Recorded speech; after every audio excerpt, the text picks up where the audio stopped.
Hello and welcome to the Katie's Arms live here on Instagram. I apologise for being a little tardy, only by I think a minute. I was shouting at my daughter. Well, I wasn't shouting, but she was threatening to come and join us upstairs. And I was like, no, look, you can't join because mummy's language might not be very good.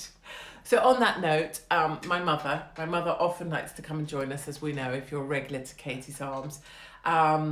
So mother, go. No, this isn't for you. This is for me and my Instagram family, not for you. Go and watch Monty Don or do the gardening or do whatever you do. Thank you to all of you for being here. And in answer to a few of your questions, yes, I do own other shorts. I do have other shorts and I do have other clothes. But the whole Daisy Dukes thing has become a bit of a Katie's Arms thing. So I'm sticking with them. And in every sense, actually, because I haven't washed them for ages. So I guess they're just kind of stuck on. You may have seen that Her Majesty Hopkins has been trending on Twitter, which is odd. I don't know that myself. So just so you wondered, hold on, I just got to pull down a bit. If you wonder, I don't like to sit there and wonder if I'm trending. Somebody gets in touch with me and tells me, my mate, actually in this case a cameraman that I work with, said, oh, do you know you're trending on Twitter? So that's how I know. I don't sit there and look at Twitter. And the slightly annoying thing about that is that Twitter still bangs on about me. I'm not even on there. Like I got banned from there because that bird from Countdown, you know, the slightly chubby one that's really not toned. What's she called? Riley, isn't it? Rachel, that's it. Just bonked her Strictly partner, that's right. The slightly tubby one that wears those awful dresses that look like they probably would get set fire to if she walked too fast, which she doesn't look like she does.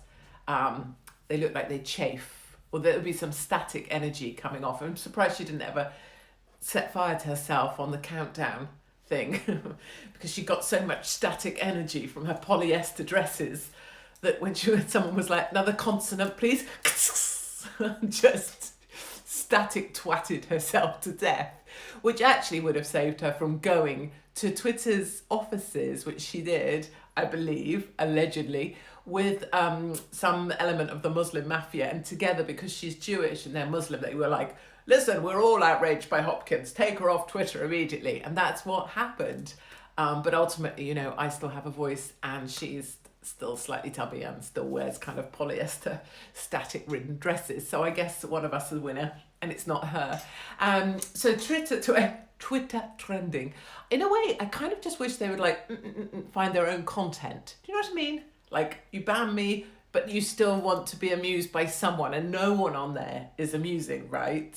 Because all the people on Twitter now are just lefties because they banned everybody who might be funny or amusing or have a different opinion or think differently or just want to talk about your own shit and not be politically correct. So they banned all those people. So all you've got now really are the sort of people who basket weave their own Birkenstocks or eat quinoa or try the latest vegan recipe or talk about being gluten-free and how hard it is and how difficult their lives are because they're gluten-free.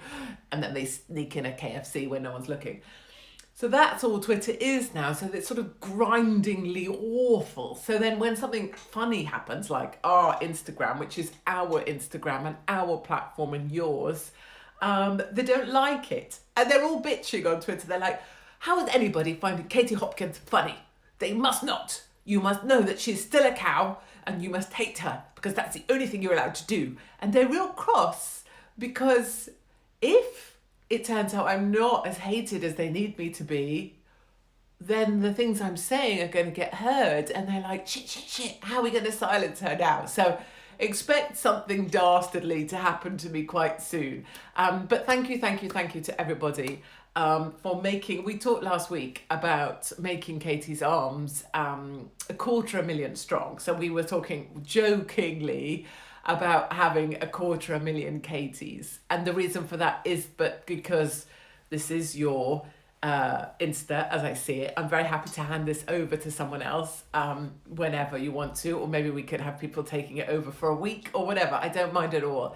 It's your Instagram platform and you've made it 250,000 strong and it's bugging the shit out of them because they're like, oh no, we need to cull her. How can we cull her?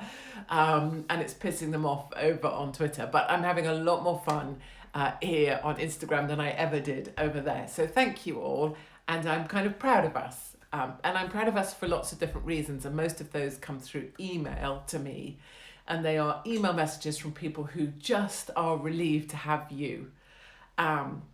They're relieved to have you that they can talk to. They're relieved to have you because they found you, and so they know they're not on their own anymore. They are pleased they have you because when someone's cooking their dinner and joining us, they can have a bit of a laugh for half an hour.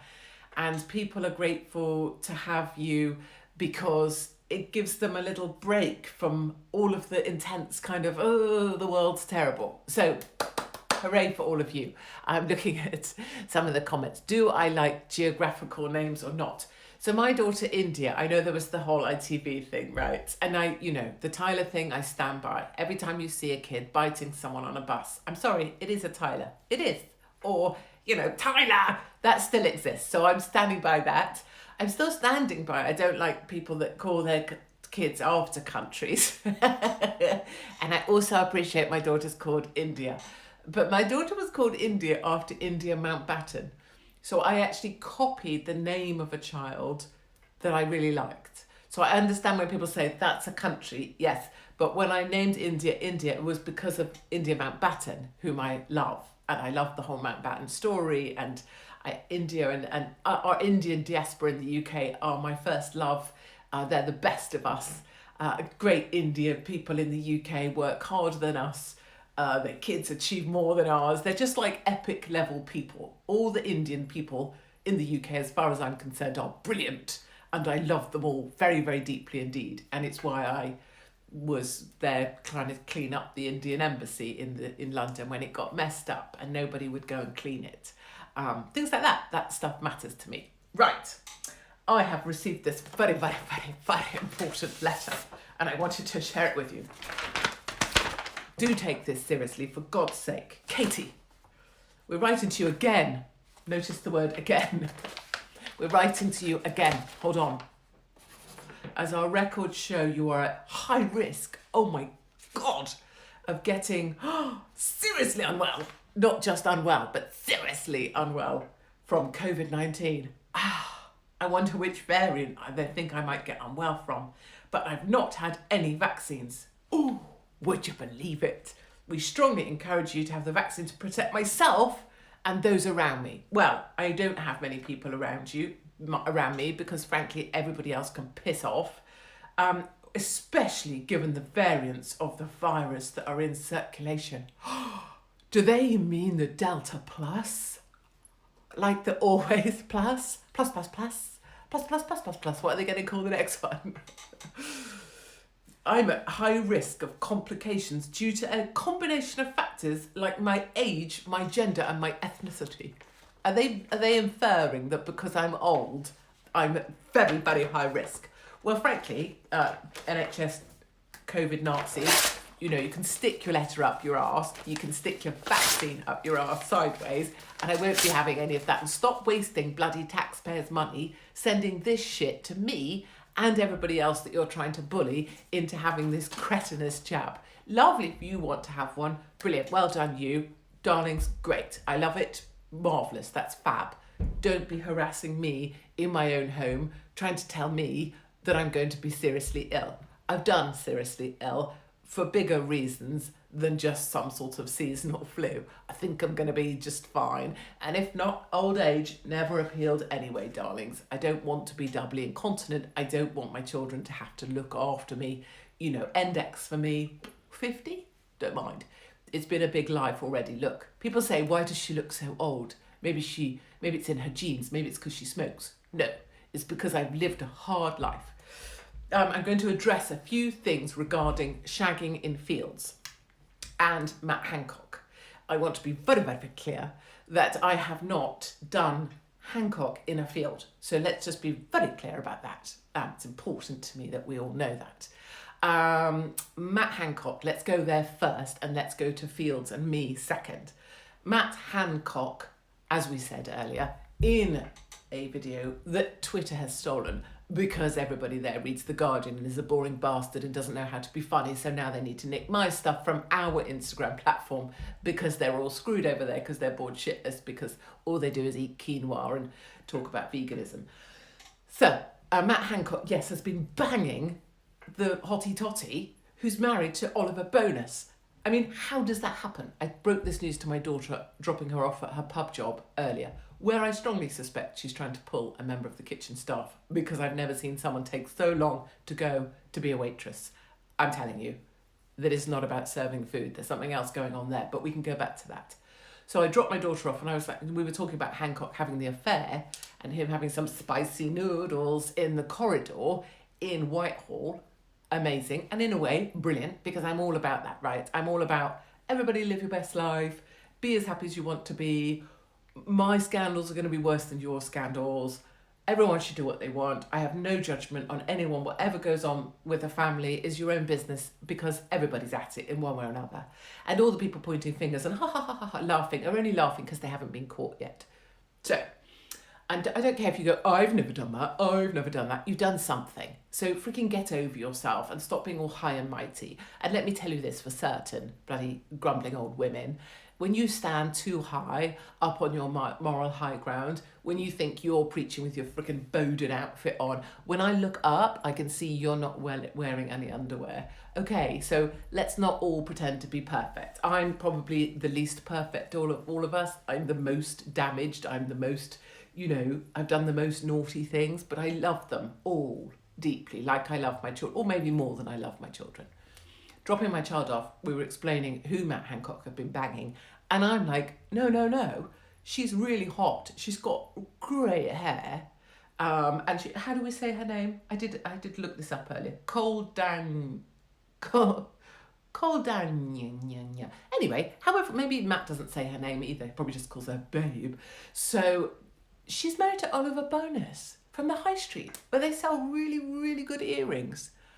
I'm just saying, if I was married to Oliver Bonas, maybe he's really boring, maybe he's not great in bed, maybe whatever. He still sells great earrings and necklaces and kind of retro shell-shaped kind of stuff, which is totally worth staying in a marriage for. And I mean, they've got 3 children and other peripheral details, but her husband sells really good earrings. And she still decides to bang Hancock, who's obviously got a small willy. And don't ask me how I know. I 100% know for certain that that's true. It's got to be true. I can tell it's true. Girls know. You know. Yes. Katie for PM. See, you know. He's got a small willy. You can tell by the way he walks. So she's given up Oliver Bonas for that. Number 1. Number 2. The Daily Mail today came out with a story which was like, ooh, let's print plenty of pictures of the ginger-haired wife looking kind of grumpy. And then they said, ooh, she must be humiliated. I have written, so you may know, may not, I was the columnist next to Piers Morgan, although I was better read than Piers, which pissed him off mightily, which is why I think he campaigned to have me removed from the paper. Anyway, I emailed the editors there today, the main boss of the whole of Mail Online, who doesn't speak to me anymore because he has to pretend like I never worked there, because that's how it works in newspapers. You have to pretend like you never knew someone, even when you kind of went out to dinner with them every week. I emailed him and said, stop this shit about the wife. Stop this shit. That's the wrong line. And that's why I regret not being at Mail Online, is because I know they should be writing a piece about her big... Did we just lose connection? Sorry. Oh, now you're wondering about Oliver's willy. Yes, I'm saying big. And the reason I say that is because he is related in some way to Cressida Bonas, right? Who is sort of aristocracy, because she was going to be, and should have been, the wife of Harry, Prince Harry. Remember Cressida? She was brilliant and beautiful and blonde.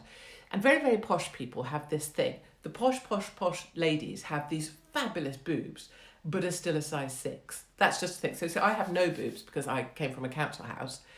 But fabulous ladies have these massive norks on top of a tiny weeny body. That's aristocratic women. That's just bred into them. And the men tend to be, no matter what size, they have quite big penises. It's an aristocratic thing.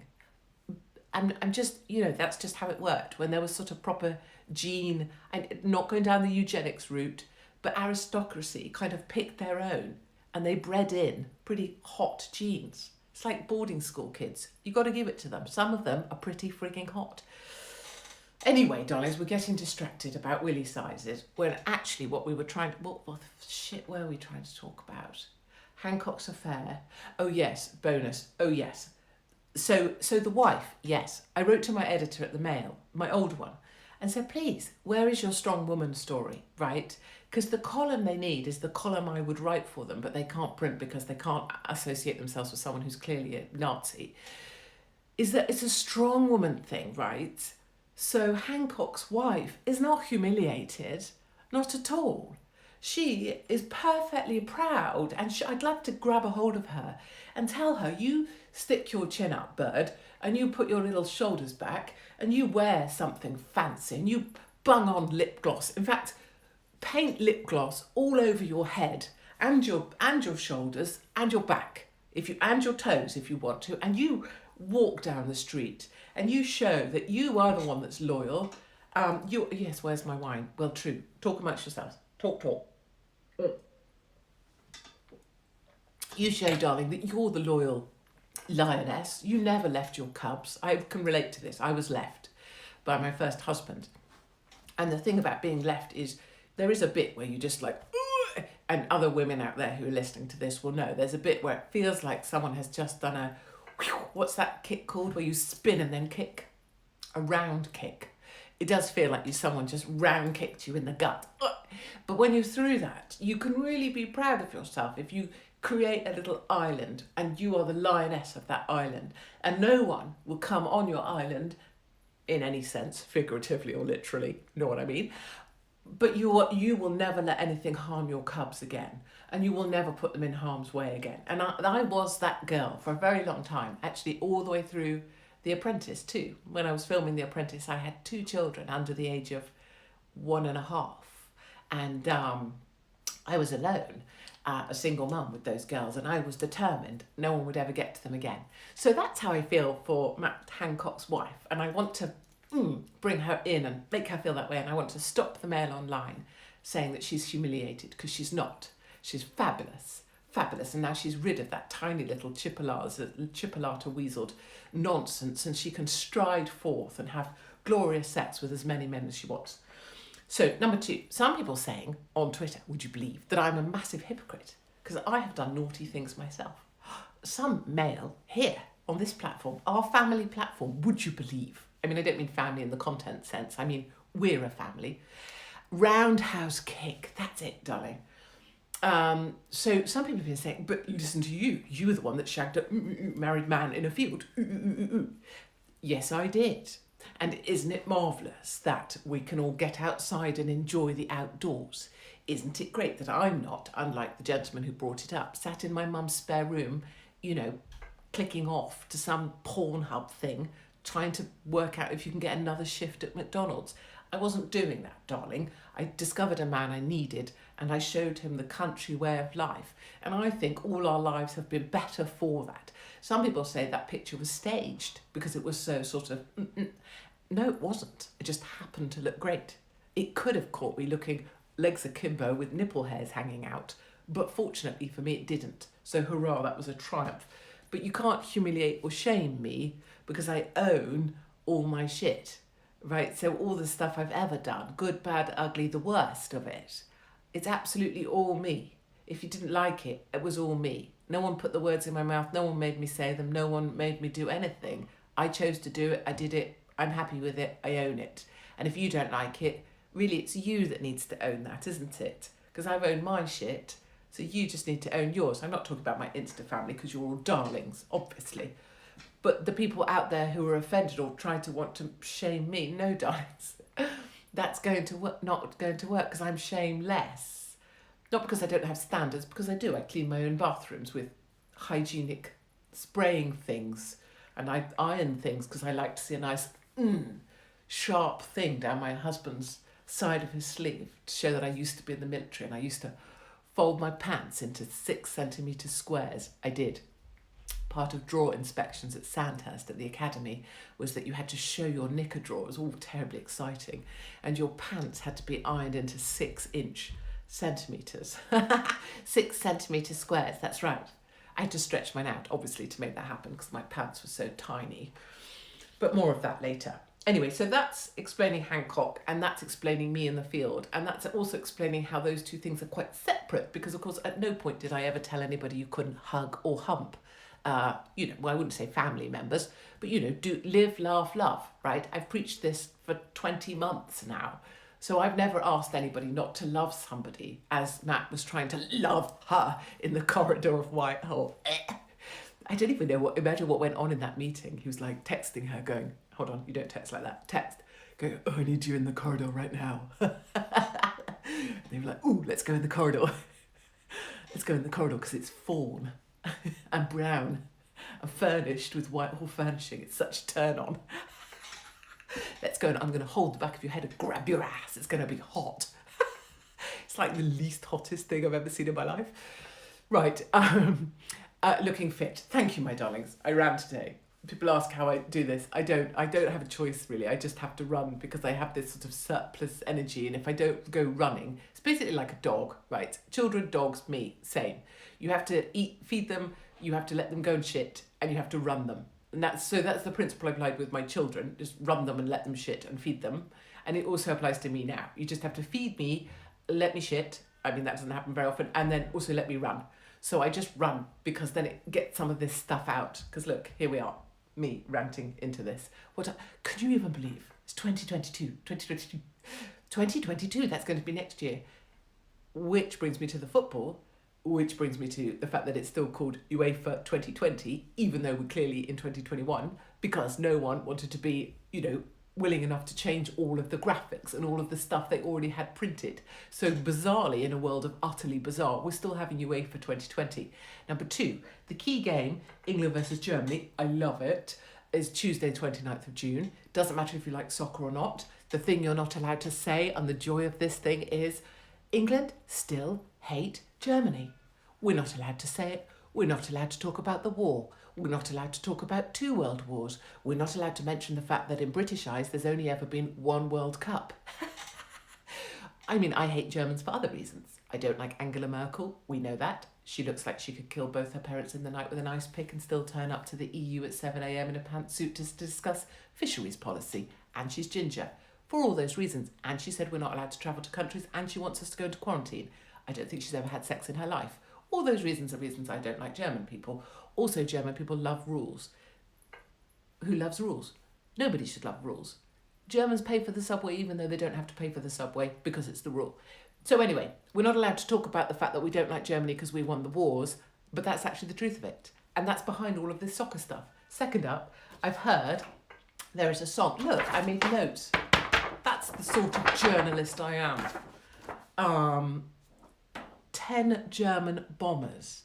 Darlings, we're not allowed to sing this.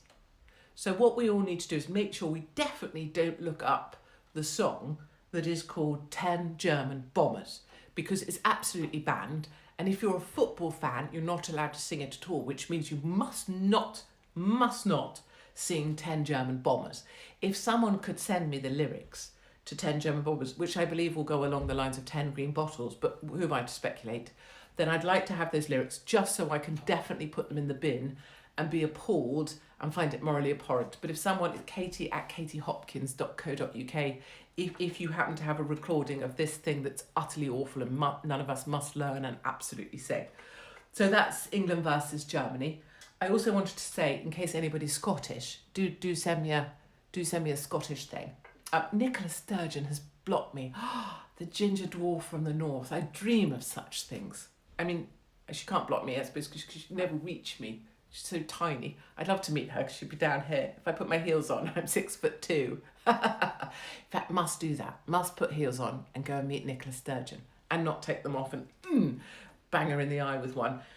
I wanted to say, yes, on here, thank you. If you're a member of the Tartan Army, I appreciate we're supposed to hate each other and you're members of the SNP and blah, blah, blah, and I'm a snobby English cow, blah, blah. Doesn't matter.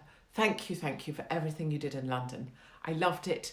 The guy who got his penis out was amazing. The guy who look at you with your Scottish flags. Oh no, I'm going to get upset. The guy who pixelated the Scottish penis and then pixelated it twice as long. I love you. I love the people dancing in Leicester Square. I love that you just came down even though our stupid nipple-height Muslim mayor didn't give you a proper place, and I'm so sorry for that. And there should have been a Tartan Army, ground with all Tartan Army stuff in it and snacks, and that's what I would have done. I should have been mayor, I know. I'd be shit at decision making. I couldn't give a toss about transport, darlings, but I would have made that great for you. So thank you, thank you, thank you to the Tartan. I can't tell you, it was an emotional thing watching you come down and just bring fun. I love you, and I wish Scotland were in, and I wish you would win, because honestly, I don't mind who wins as long as someone's bringing the fun. Now, I'm going to come to an end soon. Am I coming to London tomorrow? All I'll say to that is keep your little eyes out. Here's my nose in profile. It's really long, so you can't miss me. My father says you can put me in the garden and use me as a sundial. Which is all very funny till you realise that I have my father's nose. So yeah, keep your eyes peeled tomorrow. I have to try not to be arrested because that's unhelpful to my life, well, my children's life, because I need to do things. Holidays, briefly wanted to say, bullshit, bullshit, bullshit, and stick it up your arse to any kind of traffic light system to holidays. Please do just give yourself a little sense check, and remember that there's no such thing as a traffic light system for holidays. That's an invented term. That's a fabrication. There certainly isn't such thing called the green watch list, which is where you make something green but call it a watch list in order to try and frighten people, or in order to make them think it will turn into Portugal and they'll have to come home at 2 a.m. and queue at some frickin' EasyJet desk for 5.5 hours with their children crying. Please remember, let's try not to, darlings, let's not start something with can I or may I, or is it allowed to, or what does the rule say about? Try not to start if you hear yourself doing that, just think, what you're doing there is you're like being a 100-meter runner, right? But you're starting behind the starting blocks, right? You're starting back where the people keep their tracksuits, in those bucket things when they're warming up and doing that. I love doing wacky warm-up exercises for no reason at the side of the road. One of my favourite pastimes. Anyway, don't start behind the blocks, darlings. The time for asking permission is over, and the time for waiting for an answer is through. And you were born with certain rights. You were born with the right to freedom, to life, your own life, to liberty, the freedom of being free, and the pursuit of happiness. You were born with those rights, so take them. Decide where you're going to go and go. And the only thing you actually have to ask yourself or own or acknowledge is that you're going to own the consequences, right? So it's like me banging someone in a field. I didn't think about it at the time, but after, I have to own the consequences of that and then still be okay with myself. And that's all right. And it doesn't matter if you did something really naughty, because you know what? Going to Spain isn't very naughty. Going to Ibiza, well, could be quite naughty, I hope so, isn't very naughty. You didn't kill someone, you didn't steal from someone, you didn't wish someone ill or harm, you didn't push someone off their bike, you didn't tell a fat person that they're ugly. I mean, I've done that in the past. So, I've done naughtier things, darlings. Remember who you are. Remember what you are. And remember that you're a good person who's just trying their best to look after their family, probably trying to keep a job and probably trying to look after the people you love your most. That's who you are. Just remember that. And don't let anybody else tell you what to do or how to live your life. Okay, my darlings, there we are. That turned into a bit of a pep talk, didn't it? But that's how I feel. So I hope to see you maybe tomorrow. And if I don't see you, I'll see you back here at the Katie's Arms. Thanks again for making this 250,000 Katies. We march forth, my darlings, and we're stronger together. Please know that you're never alone. And please know for certain, you can take it from me as read, Matthew Hancock has got a very, very tiny penis indeed.